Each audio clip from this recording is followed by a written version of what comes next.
अगर हमें दो वेक्टर्स को सेपरेट करना है तो हम कैसे सेपरेट करेंगे? तो यार वेक्टर में ना सब्ट्रैक्शन जैसा कुछ होता नहीं है।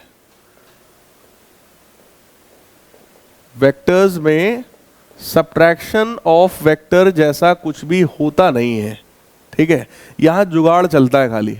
अगर ए वेक्टर में बी वेक्टर हमें घटाना है तो यहां पर हम क्या करेंगे, ए वेक्टर में माइनस बी वेक्टर जोड़ देंगे। सोचो, अगर ए माइनस बी है तो क्या उसको ए प्लस माइनस बी लिख सकते हैं? लिख सकते हैं ना। मतलब सब्ट्रैक्शन का यहां कोई नियम नहीं है। यहां पे हम क्या करेंगे, ए वेक्टर में माइनस बी वेक्टर जोड़ देंगे।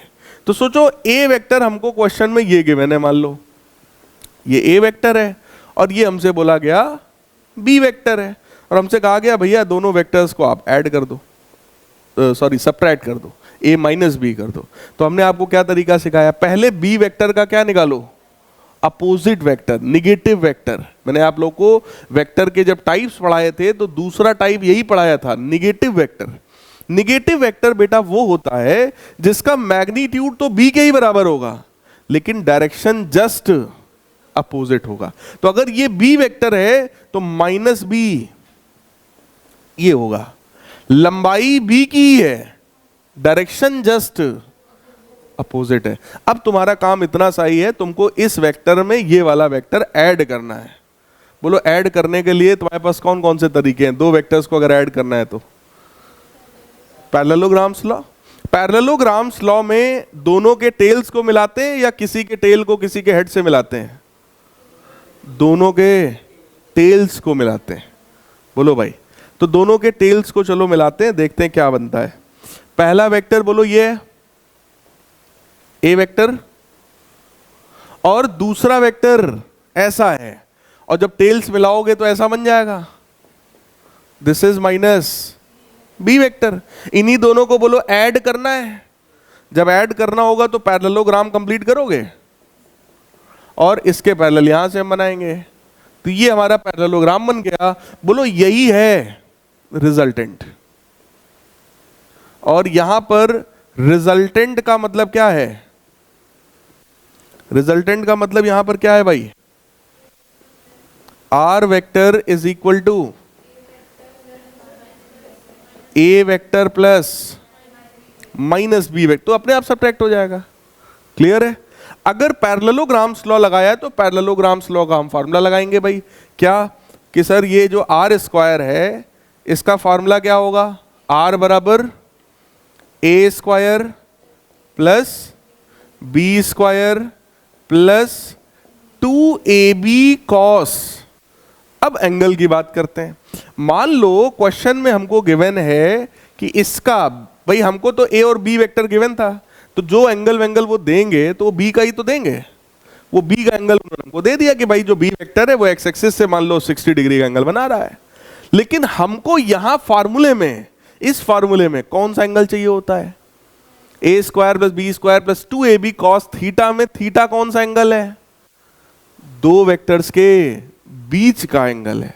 यहां पर मुझे बताओ, एक वेक्टर ये है और दूसरा वेक्टर ये है, तो क्या इनके बीच का एंगल ये है? मुझे ये एंगल चाहिए, और गिवन क्या है? तो क्या आप मुझे वो एंगल बता सकते हैं कितना है वो? भाई हमको ये गिवन है, ध्यान से देखो, हमको ये गिवन है, ये है ना। तो बेटा ये कितना होगा? This is 180 minus theta. और जैसे ही आप यहां पे रखेंगे 180 माइनस थीटा, तो कॉस 180 माइनस थीटा कितना होता है? Minus cos theta. कितना होता है?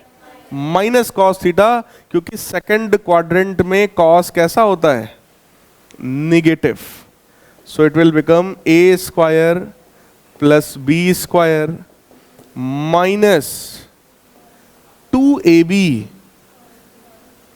क्या ये बात समझ में आई? बताओ भाई। रिजल्टेंट का पहले वेक्टर के साथ एंगल बोलो हम लोग कितना मानते हैं? कितना मानते हैं? अल्फा। तो tan अल्फा का फॉर्मूला बोलो क्या होता है? मैं यहां लिख रहा हूं tan अल्फा। tan अल्फा का फॉर्मूला क्या होता है भाई? b sine theta upon a plus b cos theta. तो बेटा b साइन, एंगल यहां पर कितना है? 180 माइनस थीटा, ठीक। So that will be sine 180 minus theta divided by a plus b cos 180 minus theta. Clear? देखो साइन 180 माइनस थीटा जो होता है ना, वो साइन थीटा ही होता है। सो that will become b sine theta upon a minus b cos theta, and that is the formula of tan alpha.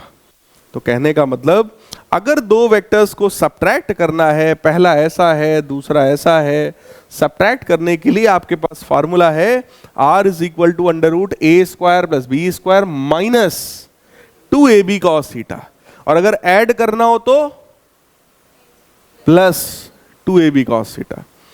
tan alpha का formula होता है b sine theta upon a minus b cos theta, अगर subtract करना है, और अगर add करना है तो a plus b cos theta. Difference समझ में आ गया? पक्की बात है।